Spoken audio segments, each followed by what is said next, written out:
All right, welcome back. Today we are doing a deep dive into one of the most critical structural questions in the operational theater. The unified integration. Exactly. The Black Dragon line and the Aether Pirates. We've got a ton of source material here, and all of it keeps hammering this one idea home. Complementary, not redundant. That's the one. And our mission today is to really get into that, to dissect why that is. Right. Because it's not just two teams with different jobs. Yeah. It's two opposing philosophies for achieving the same goal. Yeah. System stability. So let's start there. What's the core doctrine? The simplest way to put it is this.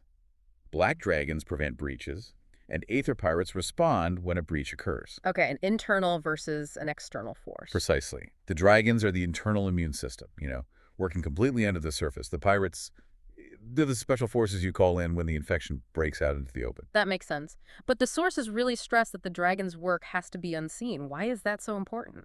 Because their entire mandate is purity under pressure. They operate completely below the system's detection threshold. A little stealth. Absolute stealth. The Codex defines their element as earth plus shadow, grounding, and secrecy. That's how they can perform their primary functions. Oh, sure. Things like corruption neutralization and psychic shielding for very vulnerable assets. Corruption neutralization. Yeah. What does that actually look like on the ground? It sounds a little abstract. It means they guard the system's soft targets, Mm-hmm. the non-combatants who are critical to the whole structure. Like the empaths, the signal carriers. The Codex bearers, yes. Yeah. They neutralize these parasitic forces before anyone on the outside even knows there was a threat. Their sealed directive is, well, it's pretty heavy. Stand where others cannot. Exactly. But that much secrecy, it feels risky, doesn't it? If your entire job is to be unseen and unaccountable, how do you prevent that from, I don't know, curdling? That is the essential tension. It's the tightrope they walk.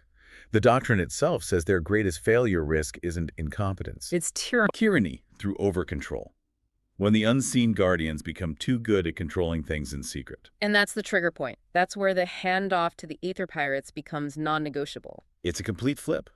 The moment exposure is unavoidable, the dragon's job is over, the doctrine says they must step aside for the pirates. They go from shadow to light. Instantly. Mm. The pirates are all about visible, decisive action, heavy deterrence. They're the external hammer that comes down when internal containment fails. So it's a terrifyingly elegant system, but we know most operatives are one or the other, right? Overwhelmingly, yes. You're either a dragon or a pirate. But not always. The Codex mentions these bridge nodes, The exceptions. like Skywolf Brendle, Brendle is the perfect case study. He's what the sources classify as a Crosswave Activator. meaning he can do both jobs, the internal and the external. He can. He combines the internal guardian function of a dragon with the external navigator function of a pirate. He can hold the line in silence and execute decisive action in the open. Wow. Is that something you're born with, a lineage thing? No, absolutely not. And the sources are so adamant on this point, it's not inherited. So how does it happen? It's forged through what the texts call sustained pressure. Years of being forced to master both disciplines at the same time. It has to be earned. Which is probably why it's so rare. Vanishingly rare. And it leaves you with a really provocative thought, doesn't it? Go on. If the Black Dragons are too successful, if their unseen control makes a system so stable that the Aether Pirates are never needed, what have they actually created? A perfect system, or just a perfectly controlled one. Right. Is true health about perfect prevention? Or is it about having the strength for a necessary cleansing conflict? Something for all of us to think about.